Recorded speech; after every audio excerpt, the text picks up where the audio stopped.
one of the best performing uranium fund managers, gives us his investment hacks. Watch this video to see what they are. Welcome to our viewers on cruxinvestor.com, and to those of you new to Crux Investor, please click the button in the corner of the screen to subscribe to our YouTube channel. We talked earlier today to Mike Alkin of Sachem Cove. They're a uranium only investment fund out in New York. We talked to him about the 232 outcome, the presidential working group and its remit, plus Cameco's conference call last week. We talk about supply and demand gap and why it's growing, plus he gives us his investment hacks. If you want to look at any of those topics, click on the timestamp in the description below and that'll take you to the relevant part of the video. In the meantime, let's find out what Mike had to say. Mike, how are you, sir? Well, Matt, how are you? Not bad. So we spoke a while back, and in fact, I've got you to thank. You've got me into this world of uranium, and we've been on a journey of discovery and learning, talking to lots of influencers, lots of CEOs, and very exciting times right now. A lot to learn. A lot to learn. It's way more complicated. It's way more complicated than any other commodity. It just doesn't work the same way. I think the mining component does, but the rules around it don't necessarily work the same way.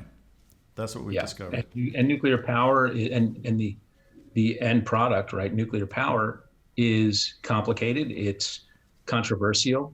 And so you really have to drill down into the many different layers of supply and demand. Right. Okay. Well, I think that's where we want to spend a bit of time with you today, because it seems to us, our analysis is that this is a supply demand story. So let's spend a bit of time on that one. But first, let's get a few things out of the way, a little bit of housekeeping out of the way. Some things have happened since we last spoke. Obviously, we were waiting for the 232 announcement. It's happened. Now we've got a presidential memo come out. So why don't we talk about that? So 232, expectation that the U.S. equities companies, uranium companies, would benefit from some kind of quota. I think they nearly got there, but not quite. So why don't you just tell people about what happened there? Yeah. So if you listen to my podcast or wherever I've spoken, I always say 232 is noise. Yeah. And so what was 232? The U.S. at one point during the peak of the Cold War was producing nearly all of its uranium consumption, and fast forward to today, and the U.S. produces less than 1 million pounds of the 50 million a year, and I'm round, ballpark numbers, it consumes. And nuclear power in the U.S. is 20% of the electric grid. So it's a very meaningful component. The U.S. is the largest consumer of uranium, the largest provider of nuclear power in the world. And the thought was 232 is something that they were able to file a petition with the Department of Commerce, hoping that they would make recommendations to the president that on the grounds of national security, he would instill quotas, or quotas is what they asked for. Essentially saying their view was the Russians, the Kazakhs, and the Uzbeks, former Soviet states, and Russia, controlled a reasonable amount of uranium coming into the U.S. And we know how the Russians have and do use energy as a geopolitical weapon. And so their view was, please import quotas. We want 25% of all uranium bought from nuclear power plants in the U.S. to come from U.S. miners to save the industry. Mm-hmm. And that was the view. Our view, as an American, do I want to be dependent on them? No. Can I see the argument? Yes. But what we've long maintained is it doesn't matter, because if the miners would have held back and not filed a petition and looked at the big macro story, we think there's a deficit, and we think that's only growing. And the price they need to go into production to incentivize new production as their contracts expire, the waterfall accelerates, they would have gotten their price. So over the last 18 months, right, they filed it in January of 18. The Department of Commerce picked it up in July, I think it was, of 2018. And it got ruled on in April. The Department of Commerce recommended quotas, went to the president. The president said, I'm not sure it's a national security risk. Now, he then instituted a working group. He said, but we do have issues with the nuclear fuel cycle, the front end. Let's take a look at what we can do. And that's 90 days, sometime in October. So the market focused exclusively over the last 18 months on 232. Now, I learned a long time ago, I've been doing this a quarter of a century in investing, and I took my lumps along the way, but you learn lessons. And I learned early on that A, you don't want to rely on the government for something. And B, when the government says I'm here to help, you're like, oh my God. And also, as you can see, the growing groundswell of, well, it's a no-brainer. And you saw that in the US stocks being bid up. And when you see something that's so certain, it starts to already get priced in. Now, in December of 17, November, October of 2017, what you hadn't had in this market since really Fukushima was price discovery in the long-term market. And in the world of uranium, most of the transactions that are meaningful, the vast majority, occur in the long-term market, 5, 7, 10 years type of contracting. And spot has always been just a surplus disposal market, or just a clearing mechanism, if you will. And because the miners during the last peak signed long-term contracts with the utilities at $80, $90, $100, $120, much higher prices for long-term, they were covered by those contracts. But those contracts were starting to roll off. So for years post-Fukushima, you did not have significant price discovery, and that's what markets need. You had contracting taking place, but not the sizable contracting taking place. That started to occur in the back half of 2017, and we saw that with some requests for proposals coming out from some of the bigger nuclear power plants. And then Section 232 was filed in January of 18, and everything stopped. And the reason it stopped is the US is the major buyer of uranium. They didn't know from whom they were going to be mandated or required to buy their uranium from, so it put a pause on. And price discovery, now you did see contracting taking place with other utilities around the world, but when the biggest one stops, most of them slow down, and that's what you saw. So the big meaningful chunks of contracting you haven't seen. All 232 would have if it were for 232, the fact that we think there's a deficit in the market would have come to the fore, because miners can't sell uranium at 25 or 35. A few can, right? 100 million pounds a year, roughly 100, 110, 105, that can be sold. That doesn't solve your 200 million plus pounds of demand and growing 1.5% a year. So, and secondary supply can't fill that gap. So price discovery occurs when two people are sitting on either side of the table negotiating a price, and at a much higher price. And that was on pause for 18 months. Right, so let's talk about some of those things and maybe lift the carpet up a bit on some of the things that happened there. Obviously, the two companies, which was Energy Fuels and Your Energy, they thought, well, let me ask you, do you think it was a tactical commercial decision for themselves, looking after themselves, and there's nothing wrong with that, or do you think that they were actually trying to do something for the benefit of all the US uranium businesses? I mean, forget the argument, security or whatever, you either for it or against, it doesn't matter now, it never mattered really. But do you think it was a smart move? Something, all the shares have been hit, they've kind of paid the price a little bit right now, but is it something that they should have done, or could they've done it another way? It's interesting. They're bright guys, right? Sure. I think that you saw an industry that's been pretty much brought to its knees in the US. And if you look at the data, almost all of the purchases, over 95%, come from outside the US. And so, as their contracts start to roll off, they start to get nervous, because that's been a trend that's been continuing. So I think they were trying to, and the price they need is higher than some of the rest of the world. Not all, but I think they were getting nervous. And I think they said, as a matter of survival, we need to get some assistance here. We need to get some help. And if the utilities don't view 35, 40, 50%, depending on the year, Russian, Kazakh, and Uzbek uranium as a threat to their security, well, let's force their hand. I do think, had they stepped out of that and not filed the 232, that price discovery would have occurred, and where they need to be, contracts would be signed. But it took on a life of its own. And but all the while, inventories were being drawn down, purchasing was being delayed, and here we are. So now the market, Matt says, oh my God, because it was a matter of their survival, let's shoot them all, the US names. Some of these were down 30, 40, 50%. And at the end of the day, our view is that there is a meaningful supply deficit that the rest of the market doesn't really appreciate. And that's fine. That's what makes markets. And in the next round of price discovery, or this round of price discovery, a contracting cycle, as unfilled requirements keep accelerating, that will come to the fore.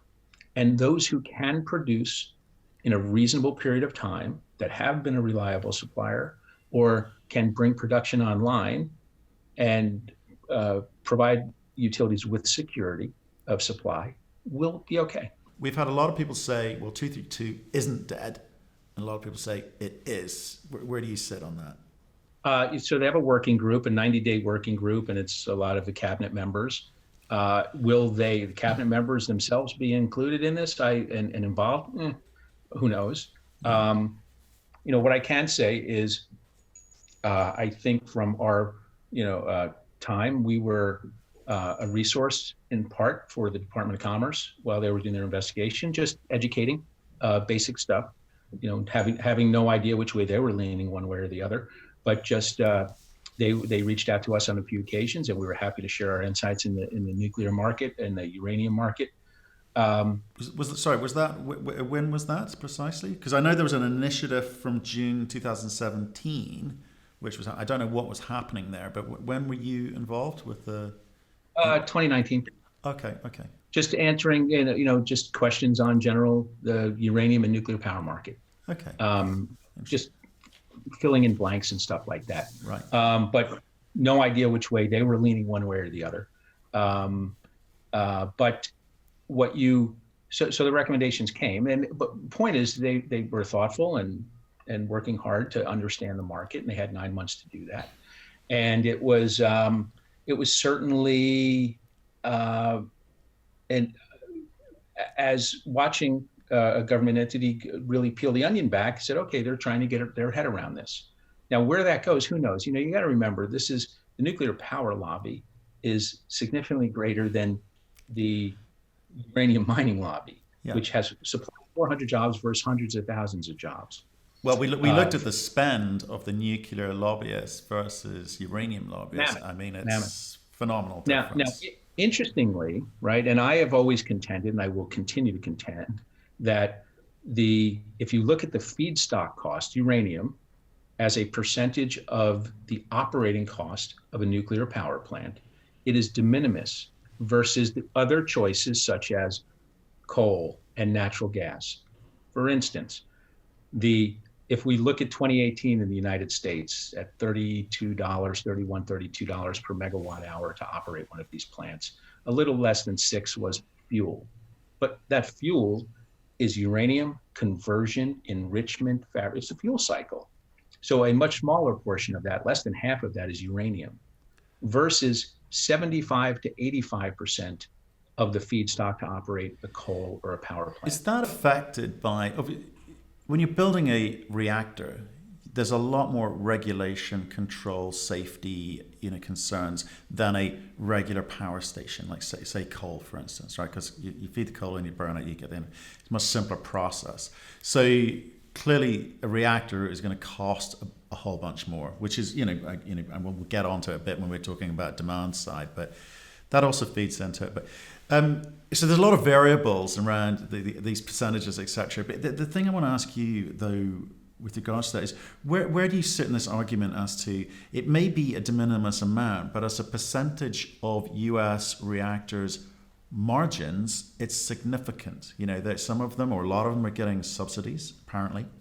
And a lot more will need subsidies to continue to exist. So where do you sit in this argument? Because again, we see two camps. It's like it's de minimis, but doubling the price is going to have an impact. So let's take aside so right. So you have reactors in the U.S. that don't make money, right? You have You have merchant markets, you have regulated markets, right? Where one gets a rate increase by going to a public utility commission, one is in the open market. And it's about half and half, about the reactor counts. So does low natural gas hurt them? Yes. Do subsidized wind and solar hurt them? Yes. It actually is something, and I don't know, I have no idea, but as part of this working group, I would think that policy can be on the table with respect to subsidized wind and solar. That wouldn't surprise me. But don't forget, in the US, the states, it's doom and gloom in the US is convention, but we've seen Illinois just a few weeks ago, Ohio, New Jersey, Connecticut, New York, all giving relief. So these numbers that are out there for the number of reactors that are really under struggle, yes, are some struggling? Absolutely.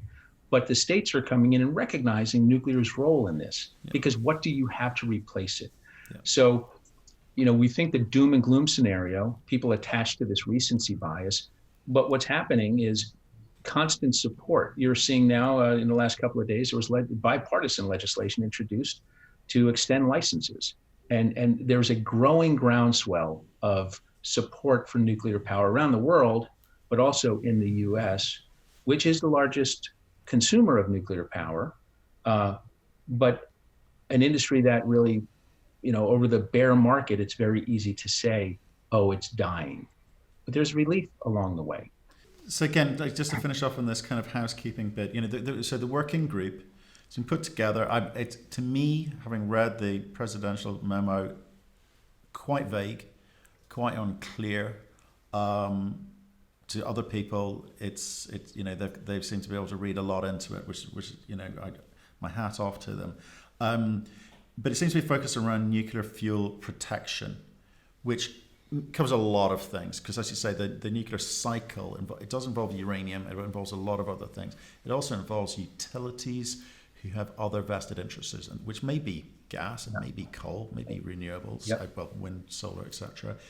So there's a lot of moving parts. In 90 days, what's going to happen? So I just want to continue on a thought and Sure, talking please. about the challenges for the nuclear plants. So in the lead up to 232, we went through 6 quarters, probably 50 or 60 conference call transcripts, earnings calls of electric utilities. Now, if you're an electric utility, is at great risk of the material cost of this uranium, you would think that it would be a paramount question that would be asked on a conference call and brought up a lot by the electric utilities. This is if regulation is going to make it more challenging for you, a CEO of a public company is going to say, it may not be my fault, right? That's kind of how that works.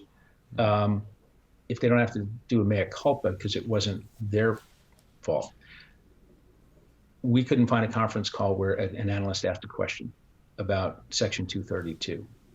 And then you go through the public filings and you saw one company mention 232 in a couple of sentences. The day that the ruling came out that there are no quotas, the stocks of electric utilities didn't budge. So how critical is it? Are there reactors? Yes. Is it part of a grander scheme of a portfolio of assets that they have that deliver? Yes. Are they going to jump up and down and absolutely say it's critical that this doesn't happen? That's their job. Yes. But that's interesting to me because I don't know who the analysts are. I don't know who they are. What their focus. They're not retail junior mining investors. Okay, so there you go. And they're investors who focus on cash flow, and they're professional investors. Well, there you go. Because I think you have, I think on many occasions, and I think it's been accepted in the market. There's not a lot of not of analyst coverage with regards to uranium. Right. Really, well, probably not even nuclear in a way, because it's not a very big market. Uranium's a small market. It's $10 billion, something like that. That's just a large. Publicly traded market cap is 10 billion, 8 billion of which is 2 companies. Right, there you go. So back to my question: what do you think 90 days is going to spit out? I mean, it's speculation. For fun. What do we think? As Mike Young, I think Mike Young from Vimy, I think I saw a tweet from him, and Mike's a funny guy. I think he said good and gooder. Yes, he did. Is the outcome. I don't disagree. Right. I can't see a scenario where So what happens? Nothing happens. They do nothing. Okay. Well, it is where it is, and gets back to business. No price increases, price discovery occurs, and if our work is right and we think there's a deficit, there we go. Right. Okay. If there is some relief, because they're looking at supposedly looking at the whole front end of the fuel cycle, and if they're looking at the front end of the fuel cycle, what you will see is that there is conversion and enrichment, and they need to understand that the U.S. doesn't own its own enrichment to commercially enrich.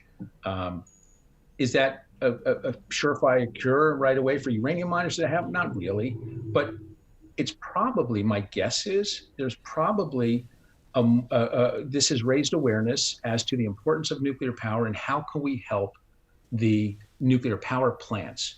And if you help the nuclear power plants, you're probably by extension going to help the global uranium industry, because you see less reactors closing, right? And by the way, part of the thing about this, because you mentioned it's a very small industry, very small market cap, not a lot of people looking at it.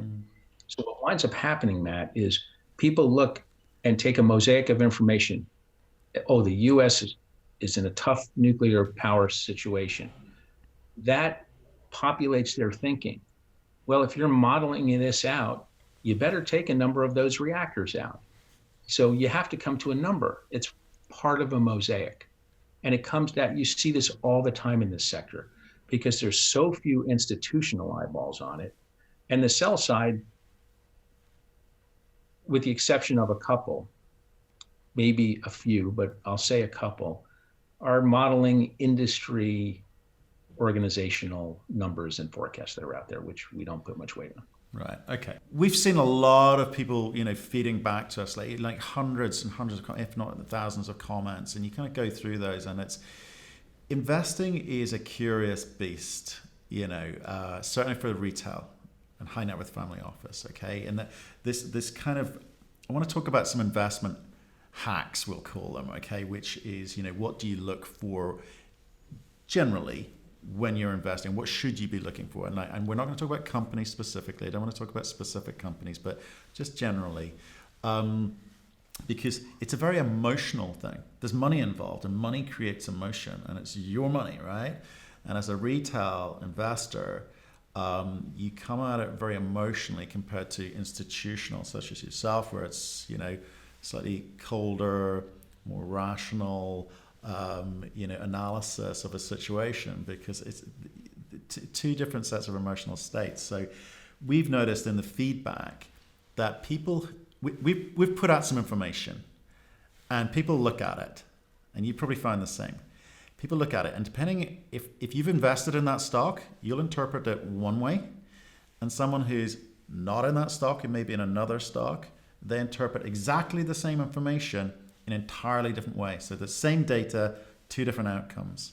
And it's interesting to sort of see that coming through every single day. And I don't know if you've seen that or observed that on Twitter. I observe it. I've been doing this a long time. I realized throughout the years that the math usually doesn't lie. The math is not more complicated than fourth grade math. And maybe a drop of algebra, you plug a number in here or there, but the math is the math.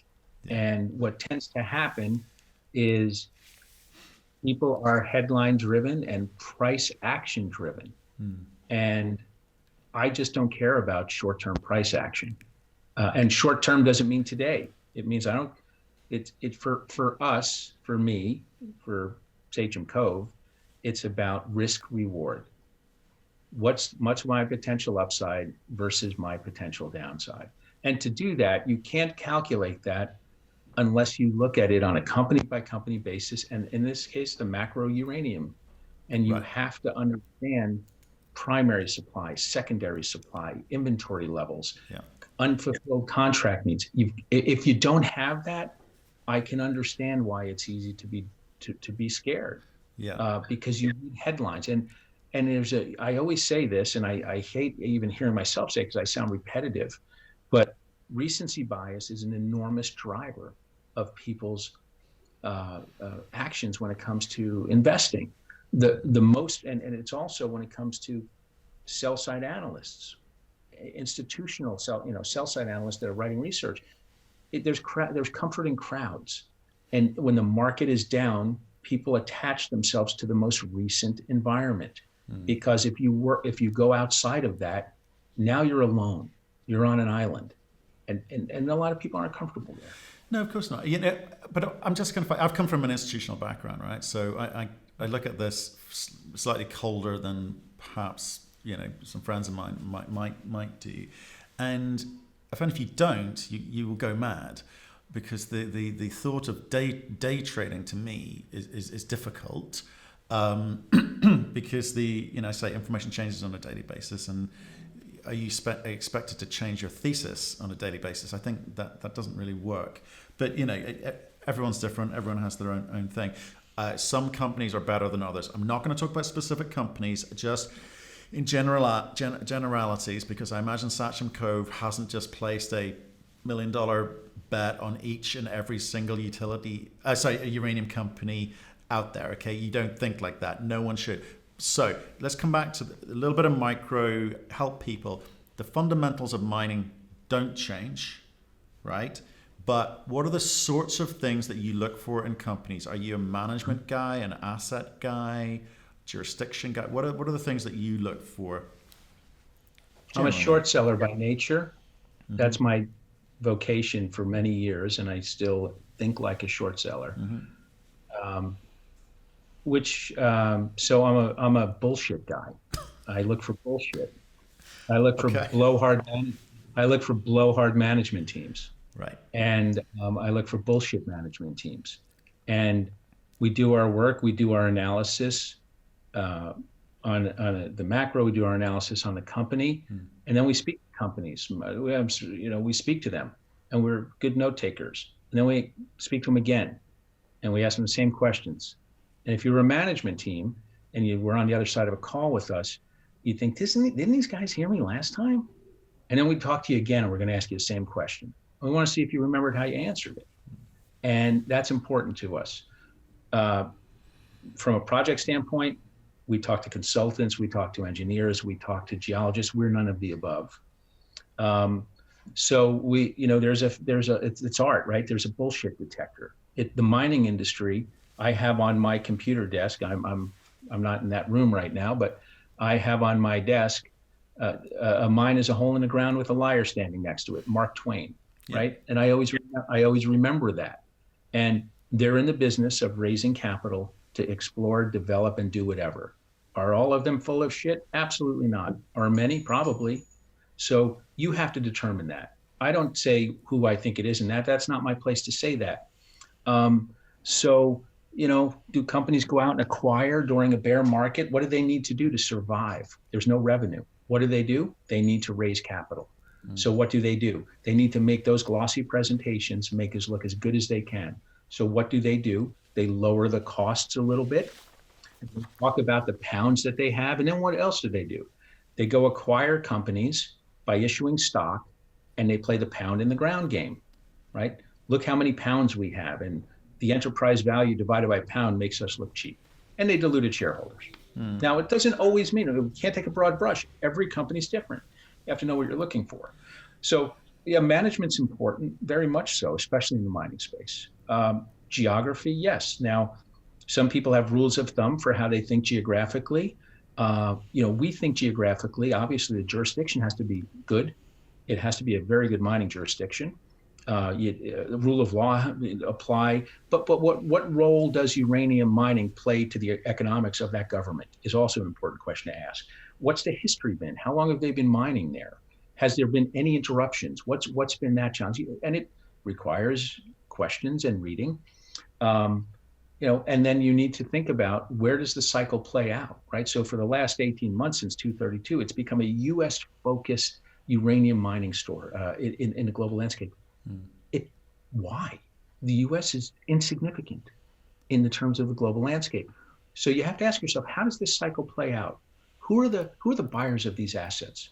Well, I could think of the Russians. I could think of the Chinese. Why? Because they're both building like crazy. The Russians are building reactors around the world. The Chinese are not only building them like gangbusters internally, but they have plans to build along the Belt and Road Initiative for others.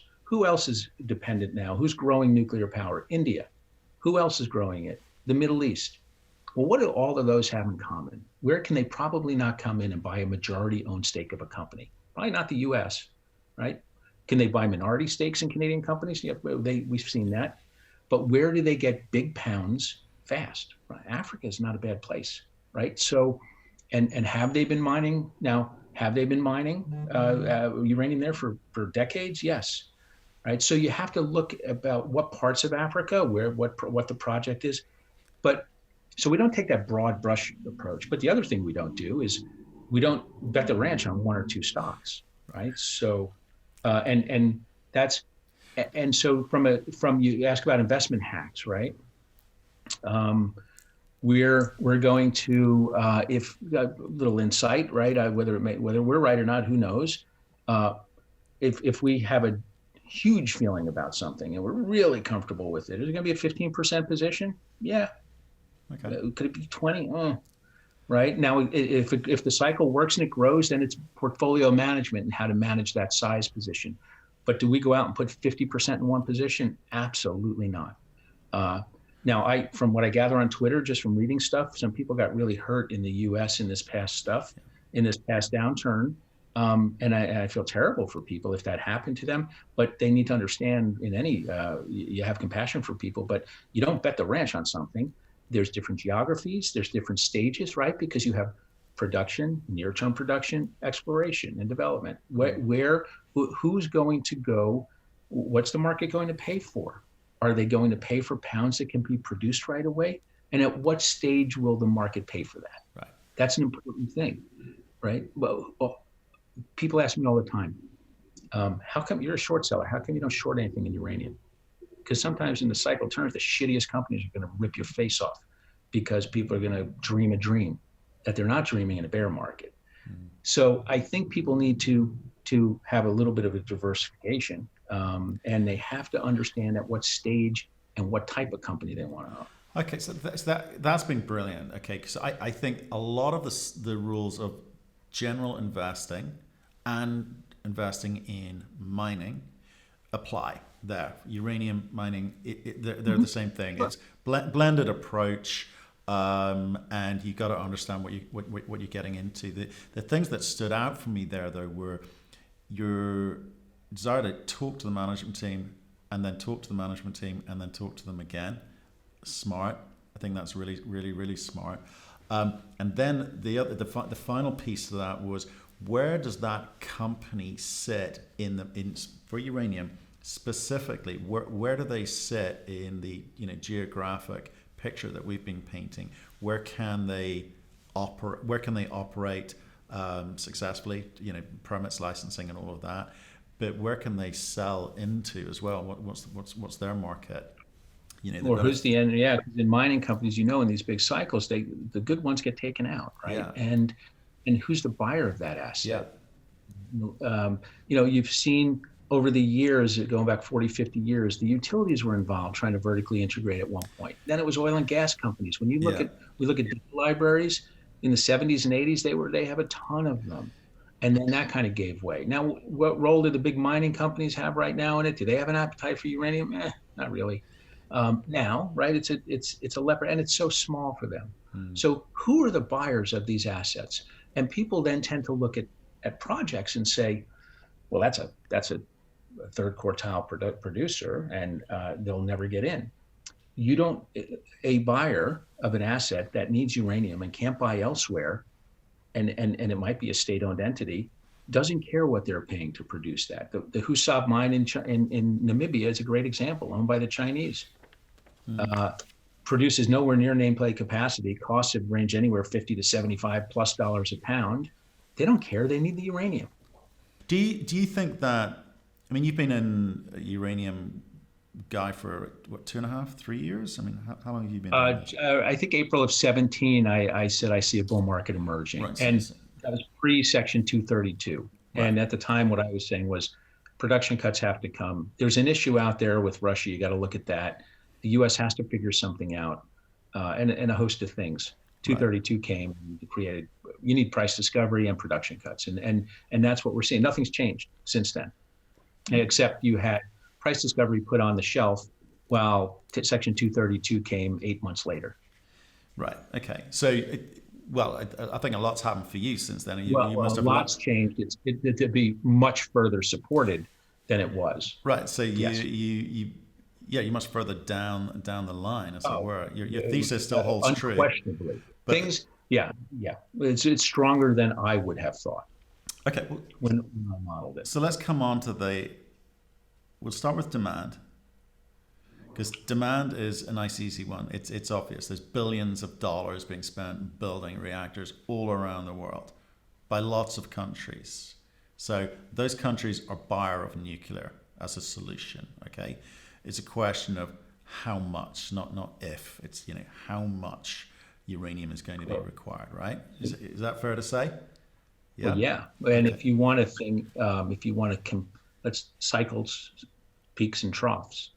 In 2004-ish, when the cycle went from $10 to 137, by 2007, and I don't believe it gets back there. But again, that's human emotion that drove it there. But can it? People always ask me where it goes. I don't care where it goes. I know where it needs to go. Sure. Where it needs to go to incent production, right? Is 55, 60. The rest is gravy, and that's where everyone all of a sudden at 50 is you're sitting at the pub having a pint and everyone's saying, we've been doing work on nuclear power and uranium, right? And they've already had a 5x move or a 4x or 3x. But back then, there were 24 reactors under construction at that time, 24. Today, there's 54. And you're breaking ground on new ones.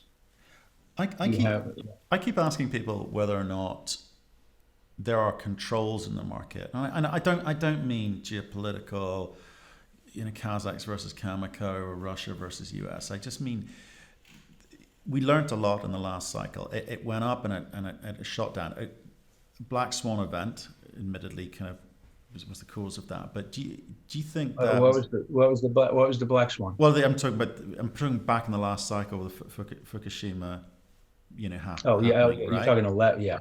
Yeah, so back the last cycle, right? I thought you meant the price of the uranium cycle, because it had peaked at 137 and 07. Yeah. Okay. Well, there's a question. Do you think 137 is a fair reflection of the market back then? No. Okay. You got to remember back then what you started to see was, again, it's a very tight physical market, right? And you had 02, 03, it's 1095. Actually, good piece to see. UXC, one of the industry consultants, on their website has some free information that they put out as samples of prior work. Right. And in 2007, I think it was their April 16th piece, they put out a piece, and I actually have it somewhere. It was free, and we're a subscriber to their services and pay a lot of money for it. But that's free. This was a sample of their free work, April 16th, 2007. Okay. And they went back and did a survey at the time. They talked in their April piece of 2007 that in 2003, the price of uranium was about 1050, 1095. And there were some unfulfilled contract requirements on the part of U.S. utilities looking forward in 2006, so 3 years forward. And they went around and they asked, and I think I'll have it, I'll read it to you. It says, in June of 03, and again, it's free, I'm not breaching any copyrights, it's on their website. We were alarmed by the fact that uncovered requirements on the part of U.S. utilities were so large in 06, just 3 years away. There seemed to be an impasse or perhaps a disinterest in contracting, which translated into this large uncovered position. Now that was about 3 years forward. It was about, just give you a little context, 3 years forward was about 30 million pounds of uncovered, unfulfilled. Today I see what you did today there. It's a little bit below that. And no, I'm not giving this out to anyone. Do your own analysis. But it's a few million pounds less. Right. But the point, they did a survey in their mid-year price survey, and the survey showed that most of the respondents believed that the spot uranium price would be in the 11 to 1150 range at the end of 03, and between $13 and $16 by 08. The vast majority of buyers bid for a 2006 purchase 3 years forward, $11.50 to $12 in that price survey. That was $100 below where it finished. Right. It was over $110 in 06. So you look at today, you say, well, the unfilled requirements are similar. And people will say, well, you know what? There was less inventory back then. In 03, 04 time period, you probably had 55-ish, 60 million, in US, I'm talking, 60 million. When you counted the suppliers and you add the suppliers in, all in, you probably have about a 95-ish, 96 million pounds. Today, if you counted the utilities at the end of 18, they had 111 million pounds, and they're working off throughout the year. We're half a year through, but the suppliers have a lot less. So all in, the suppliers and the utilities have about 130 million pounds versus 95, 96 back then. Now that's less than a year. And if you look at what the utilities have at 111 million pounds, it's a little over 2 years of uranium in the US right now, which is right in historically where they'll buy. But there's a very big difference. So back in 2003-4 timeframe, you had 24 reactors under construction. Today, 55, 56. Why does that matter? On a new fuel load, a reactor, when they initially load it, consumes 3 times the amount of uranium. Back in the last cycle, from 1993 to 2013, there was a program officially called HEU to LEU, highly enriched uranium to LEU, otherwise known as megatons to megawatts, where the Americans were concerned after the wall fell that the Russians would be de-weaponizing nuclear weapons, or just selling, or not even de-weaponized, just selling them out to the black market because they were broke. So they incented them to downblend thousands of intercontinental ballistic missiles, nuclear missiles, and take that highly enriched uranium, and it would be consumed in the US. That was about as much as 20 million pounds a year. That doesn't exist right now.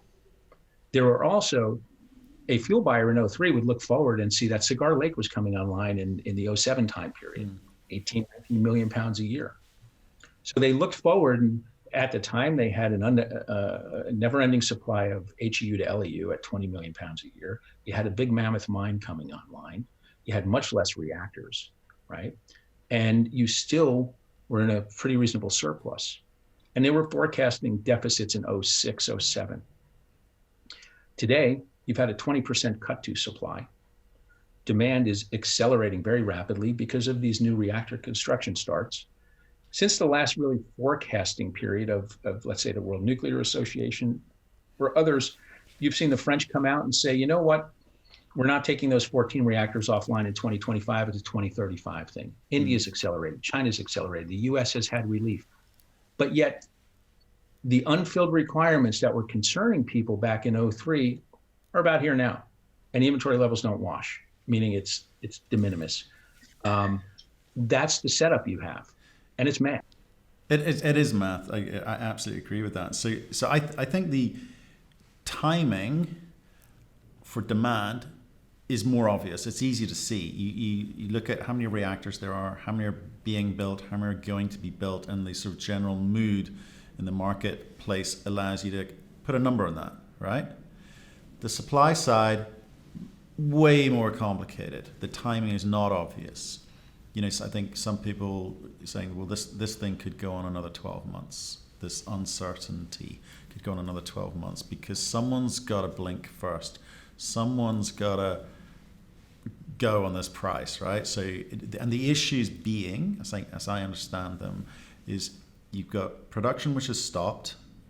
If you want to restart it, it takes a while to kind of get things back up there, but no one's going to do that unless it's at the right price. And even then, it's a question of, we'll pick that price. It's not just a question of, we can cover our costs, you need to make some margin, in which case, how much margin, right? Then you've got existing explorers, developers who are at various stages of development who therefore are, you know, anywhere between 5 and 10 years out from being able to produce. And then you've got any new entrants into the market who may come along, which, you know, that's a, you know, potential 10-year, you know, cycle there. So the supply side may not be able to catch up with the demand side. I mean, is that, again, fair to say? That's our bet, by a meaningful amount. Yeah, but there's the math. There's the math conundrum, right? Yeah, I mean, again, we don't give out our full numbers, but if you want to talk in generalities, what you see a lot in this market is that pieces of a mosaic become the entire narrative, right? We talked earlier about the US. One of the things I hear often is, Well, the Kazakhs can sell all they want at $35, at $30, at 25. So, right, because Kazakhs 41% of the Kazakhstan, and Kazatomprom is half of that. But you have to put everything into a mathematical context, right? What is at the all-in sustaining cost of below $20, right? And people look only at the all-in sustaining cost. You have to understand how that sausage is made, because other people report it all over the place. But then they forget that then you have to just say, okay, now let's go beyond the mine all-in sustaining cost. What is the G&A to support that mine at the corporate level? What is the interest expense to support that debt that they have? Are there any obligations that they need from a dividend perspective? And I'm not just talking about, I'm talking in general. How much of that project requires further exploration cost? And so what people do is they look at a cost and say, okay, that's the cost, throw a little bit of margin on there, and that's it. That's not how it works, right? There are other costs associated with it that increase that cost. But even if you assume that's how it worked, put it in buckets. What's below $20 per pound all-in sustaining cost? Last year was about 66 million pounds produced. They could produce probably about 85 million pounds. Now let's go in your 2030 bucket, right?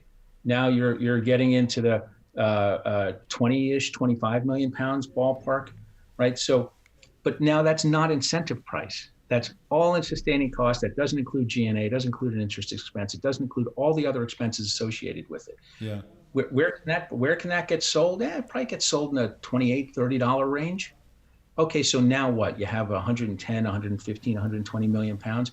You've got demand of over 200 million pounds and growing every year. Now you have secondary supplies that then you get into what's in the 30 to 40, $30 cost, 30 plus to $40 cost, right? Now you're starting to get into the some of the bigger mines, but then in that category you have other mines that are expiring.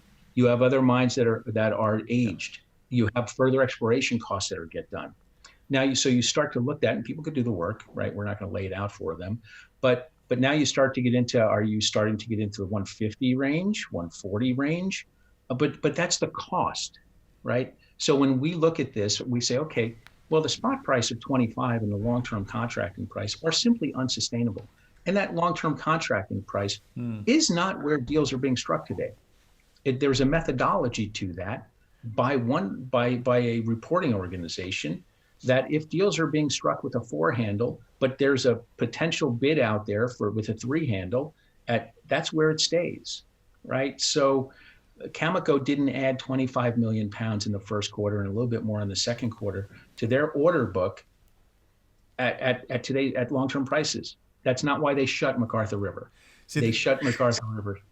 And those are off market. Those aren't requests for proposals. Those are off-market negotiations, meaning utility calls supplier, they go back and forth. See, this is why it's complicated for retail investors, and perhaps why they need to listen to people like yourselves who have done the work, because it's hard to get information. You can get that information. You can pay for the reports. You can construct models, and you know. Well, yeah, we construct our own models and use the reports we buy. Yeah. As to benchmark and see, it's the assumptions that go into the reports. Yeah.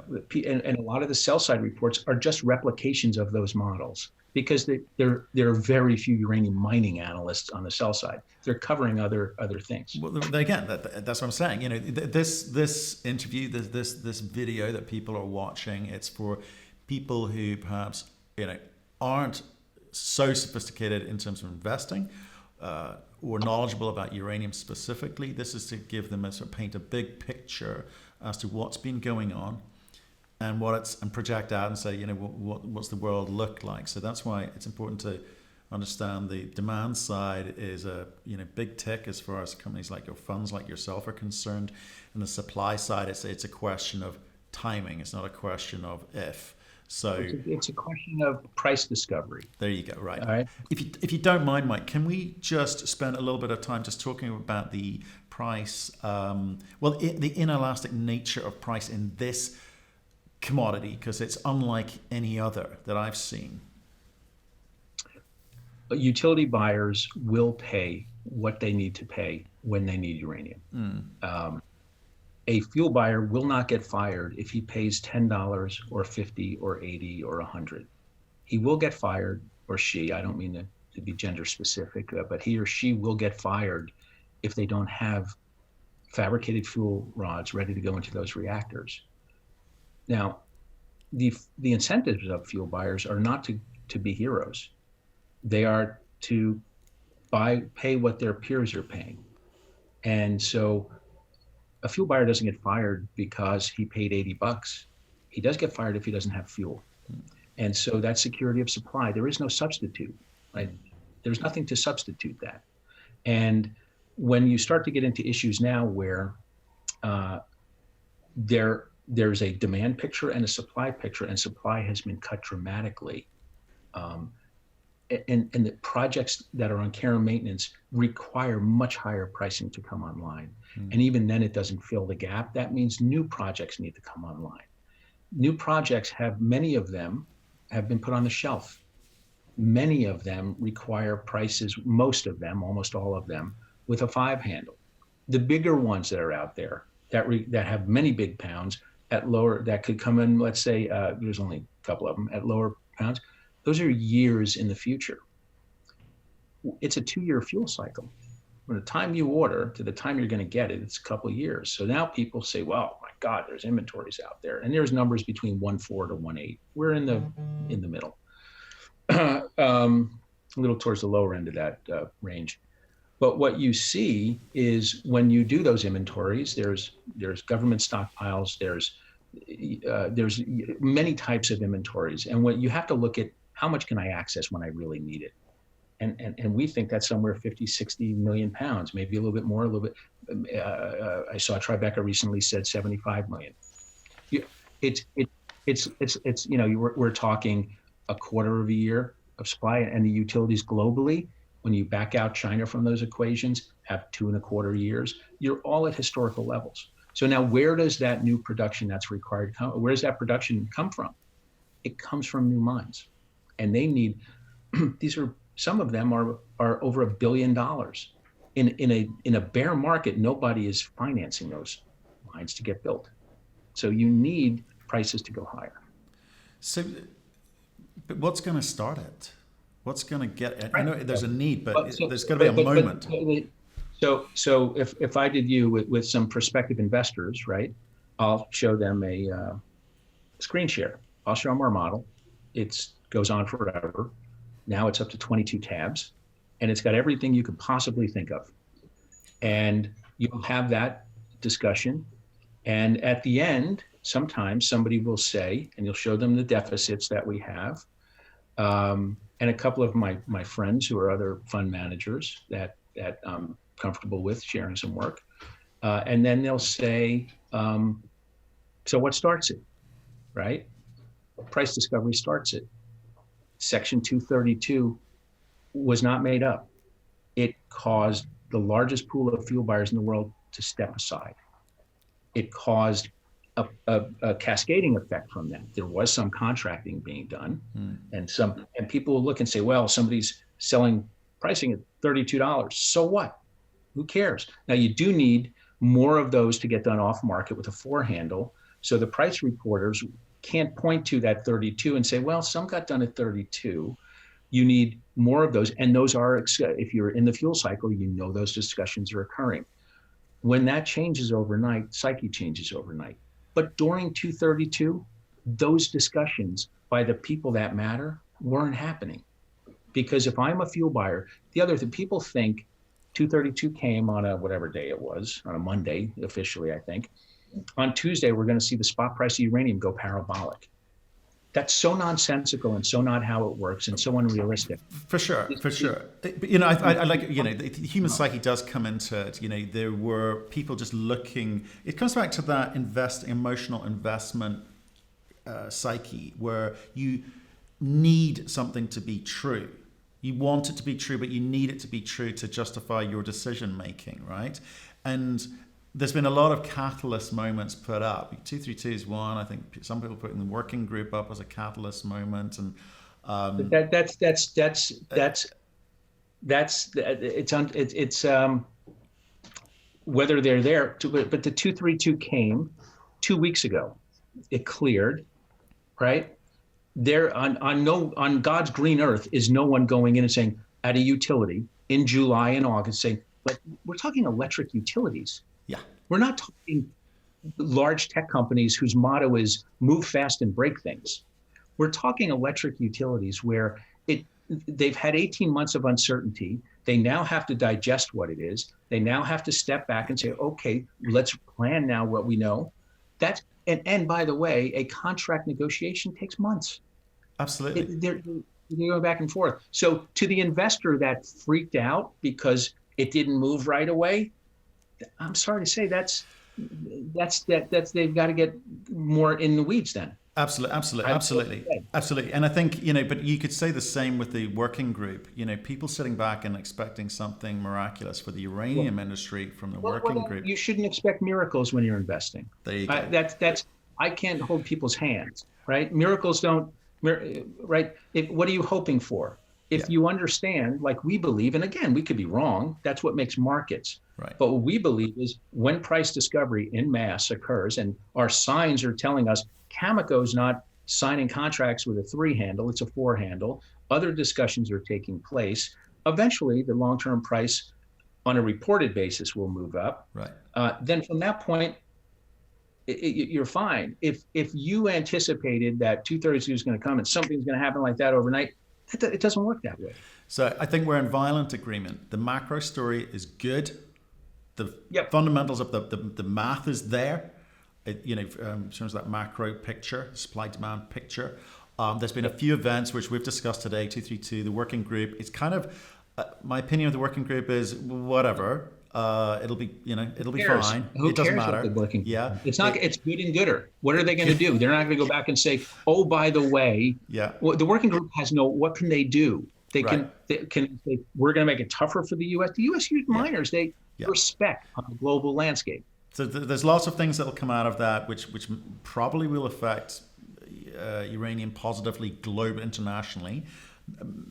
We'll see what it does, nationally. It doesn't change the amount, but Matt, whatever it does, doesn't change the amount of supply, primary and secondary, or demand. What's your big message to investors in uranium? Some people have got hurt recently. Stay with it. From the time of inception of the fund, from the time of inception of analyzing it, the fundamentals for us have never been better. I mean, you pinch yourself. What we ask ourselves is, and this is really important, and it doesn't mean anyone has to subscribe to this. This is how we subscribe to it. It's risk reward. So if it means we're sitting on den money or up a little bit or down a little bit for a period of time, now nobody anticipated 232, but what you don't know with 232 was it going to be 9 months or 6 months or 5? You don't know how long it was going to take. So you had to be in it to be there. Yeah. But past that, it's I come at this thesis.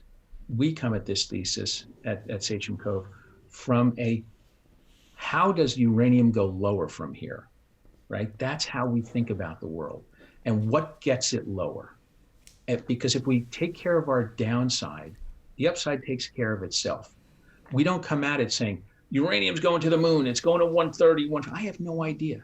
Where I think we believe that uranium has to go is well north 50, 55, 60, 65 in that range. Could it get to 80? But what happens, Matt, and you know this from being around markets, and people also assume as soon as it gets to 40, contracts are signed like crazy.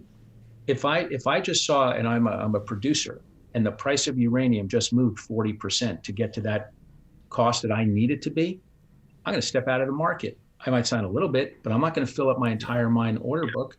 Psychology, right? Because now it becomes a seller's market, right? So now I'm the seller and I want to be able to get my price. So, and then the fear takes over. The other thing you saw last cycle, and this is important for people to understand, 03 went from, from end of 02, pricing went from $10 to 137, right? Who knows? Does it get there? I have no idea. What I do know is what started to move it much higher was as you started to get into the 50s, 60s, 70s, you saw the hedge funds come in and buy a ton. Not a ton, not a technical ton, but buy a lot. And they started storing the physical uranium. And then the global financial crisis came. in '08, and people's funds melted down. Now, if I'm a hedge fund that's not a uranium specialist, and most weren't, and you're owning physical uranium and you're getting withdrawals of your fund, because even the good funds had withdrawals across the board. If that's what's happening, get me out of this. What is this? Call the analyst in and say, blow out my uranium. And then that brings it down. And then it settled around Fukushima, right before about $73 a pound. Mm. Now, by the way, if the physical price of a commodity moves from 25 to 55, 65, 70, 75, and it doubles or triples, just the gearing in the equities, they're going to go up multiples of that. And that's our view. So we subscribe to 100 timers that are out there. I see on Twitter, people, this 50 bagger, 100 bagger. I mean, come on. Do you think Cameco's call last week and the subsequent press release, was that a little bit of, you're talking about the psyche here, was that a little bit of gamesmanship?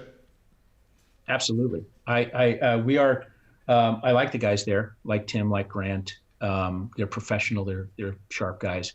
You see a lot of criticism on Twitter or in different places about the projects and whatever it might be. I think, sorry, my golden retriever is here wanting to be petted. I have seen the golden retriever make appearances behind you. Yeah, she's making appearances. But I thought, and we've gone back and looked at conference calls years and years and years. And there are times where we get a little frustrated with them because we think that they can exert more leverage than they do. And we think they're very polite, really professional. And sometimes you say, guys, shake the tree on the utilities because this is a big deal. And they're very balanced. Yeah. But this call was the most forceful I think they've seen them. Now, the market, again, not a lot of people really dive deep into this fuel cycle. When they're talking about surplus disposal in the spot market, they're calling out a couple of producers. But again, what does that mean? That doesn't mean surplus in the market. They're saying in the spot market, which is a thinly traded market that is prone to people playing games with. When they're calling out financial people, games are played in that end of the market. Well, that's what I wanted to ask you about, if you don't mind, just very briefly. It's obviously, I think there's some coded messages there for different people in the market. Absolutely. Obviously, Kazatomprom may have interpreted it one way. I think traders in, as you say, very thinly traded space, they have the ability to affect pricing in the spot market because they have a different model from everyone else, right? Sure. But there's the physical traders, and then there's hedge funds, right? So the market is so thin and so small. Yeah. If you don't see the forest for the trees, and you're thinking now a physical trader is going to Cameco needs to come into the market. Let me go buy some pounds, right? Cameco said we need to buy pounds. I'm going to go buy some pounds, then I'm going to go to them and say, if you don't buy from us, we're going to sell it. And Cameco's view is, screw you. You're not going to dictate what I'm going to do. And we'll buy them when we need to buy them, but not on your schedule. And so message sent there. And so what happens, you see in March, you see the price of uranium go from, 23, 24, it goes up to 29. Cameco's got to come in and buy. It's a Japanese year end. And if people are familiar with the uranium trading market, there are Japanese traders that are big in this market. And it's a year end. They don't want to be stuck with inventory on the balance sheet at year end. And they can easily go to Cameco and say, we're out if you don't buy from us. Cameco will be like, so what? And because Cameco's not managing business for tomorrow, and they're not going to be held hostage by people. So message sent. Right? So they're looking out a few years. They're looking out. They have their own supply demand numbers. They have to. They're not looking at industry experts, consultants. They where the market is. They're messaging other bigger producers, and they're not going to give their strategy on a conference call that helps them in planning a strategy sessions. So they have different constituents they're talking to. Well, and investors, right? And of course, investors. It's an earnings call, and right. So you're bound. It's a very tough balancing act. But from our perspective, it was the best call. And I sent them an email and I said, listen, from my perspective, and we do own a little bit of Cameco. So, but I always say this: if you think we own something, it could be a 1% position or a 10 or 2. I don't say that. And I always say, don't buy it because we own it. But I sent an email saying, I thought you guys were very forceful on the call. At least from this investor's perspective, I think I understood what you guys were saying. But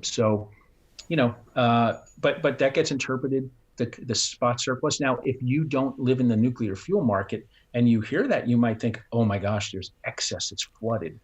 It couldn't be, from our view, and again, we could be wrong, couldn't be further from the truth. No, I thought it was fascinating, and again, different people will read different things into it, and from what I've seen online, they have. But I'm looking forward to the next 6 months. And this industry, I think, more than any I've ever seen, and I've analyzed a lot of industries during bear markets and during bull markets, but during bear markets, all these management teams do is beat up each other's projects. All they do is talk shit about everyone else's projects. They don't, and if they spent more time focusing on the macro uranium than they do whose project is better, why? Because they're all looking to raise capital. Yeah. But or position themselves to, and most of them are gonna wake up one day and go, oh, we didn't need to do that.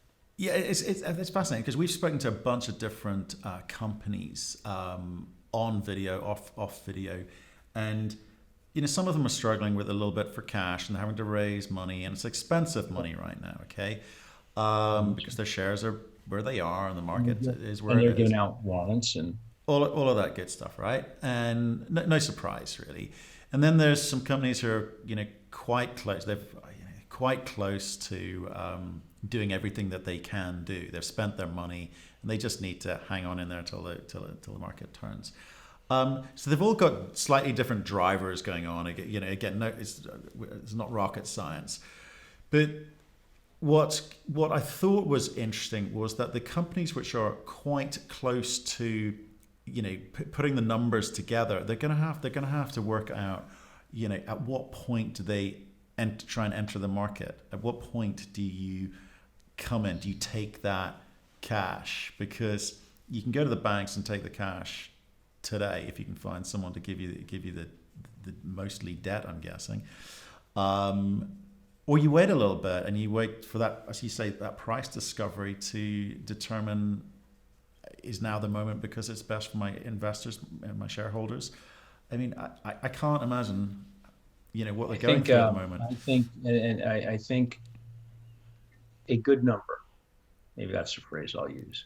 A good number are headline readers too when it comes to the macro uranium, and they don't themselves know. And I think you're that right. to me and team has been one of the biggest eye openers. Some do. Some really endeavor to understand the macro market, but many are just reading headline stuff and what consensus stuff is and making decisions off of that. And that goes into our calculus of whether or not we want to be a part of something like that.